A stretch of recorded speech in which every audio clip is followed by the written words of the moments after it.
All right, in this section, we're going to take a look at the election of 1940, what was called the Arsenal of Democracy, and how the disputes with Japan led and eventually caused Pearl Harbor.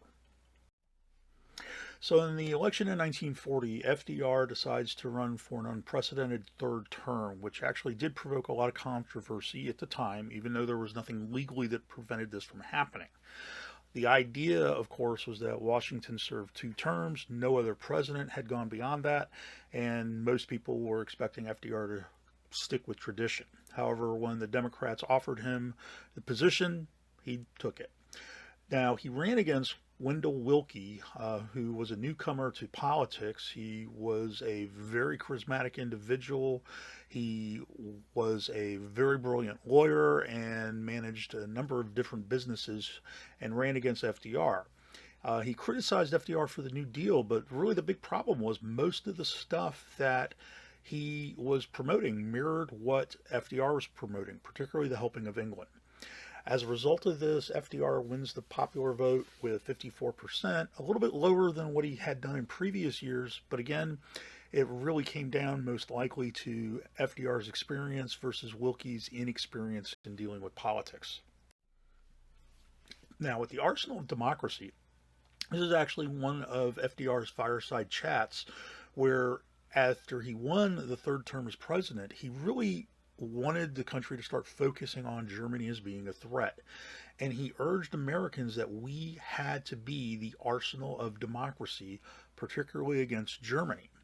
And he'll later announce what he called that the United States had to protect the four freedoms. Here you can see him addressing Congress, where he said the four freedoms that needed to be protected were speech and religion, but also two new ones that we don't really associate essentially with the Bill of Rights: the freedom of want and freedom from fear. Again, really focusing on the aspect that Germany was now a serious threat and a serious problem. He also moved away finally from the cash and carry plan, which, if you guys remember, that said that England had to actually pay cash for war supplies and they had to carry them themselves. This led him to introduce what was called the Lend-Lease Act. And again, we start to see U.S. opinion shifting toward saving England and helping them out. Again, we have a long history with them, most of it kind of on the better side. Essentially, what the Lend-Lease program did, it now openly allowed England to purchase war supplies on credit. So they no longer had to have cash, and the U.S. could actually deliver some of these things as well. This actually later led to, as well, the Atlantic Charter. FDR, pictured here on the left, and Prime Minister Winston Churchill of England met secretly on a yacht in the Atlantic. And what they did is they drew up what became the Atlantic Charter. This was essentially the battle plan that was proposed to determine the victory conditions against Nazi Germany. And also, it will set up the grounding for what later will become the United Nations. So, again, this is a long term result of the two of these guys working together, where they were literally planning the end of the war before the U.S. is actually even involved in the war. Now, the Lend-Lease program did end up having one problem. That was, in a sense, that the U.S. troops actually began to protect British ships as far as Iceland. And one of the U.S. destroyers, a ship named the Greer, pictured here, was actually sunk by a German U-boat.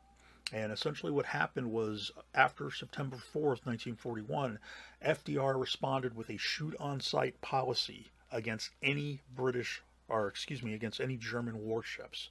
And so what happened was we were unofficially at war, or at least involved in a naval war with Germany from this point on. Now, the big problem is going to come with Japan. Because of Japan's aggressive actions, we eventually go ahead and we place massive embargoes on them. We did it for iron scraps, anything that was war materials, but most importantly, oil. Japan, even still today, imports 99.9% of their oil into the country. So this was critical because attacking their oil supply literally meant their ships and their planes and even their tanks were really unavailable. The U.S. also ordered Japan out of China, and Japan refused to do this. And as a result, Japan will eventually go ahead and invade the Dutch East Indies, where they will take over the Dutch East India oil fields. Once they secure this, Hideki Tojo, who is the prime minister and leader of the army, starts ordering the Navy to plan a surprise attack against Pearl Harbor. Pearl Harbor will happen, of course, on December 7th, 1941. The Japanese send two different waves of their Zero bomber slash fighters, and their goal was to annihilate the Pacific Fleet so that they could again maintain control of expansion throughout the Pacific. The U.S. lost approximately 2,400 Americans, 1,100 killed solely on the USS Arizona, pictured here, which was the only major battleship that we ended up losing. The Pacific Fleet was not crippled as the Japanese intended, but it was severely damaged.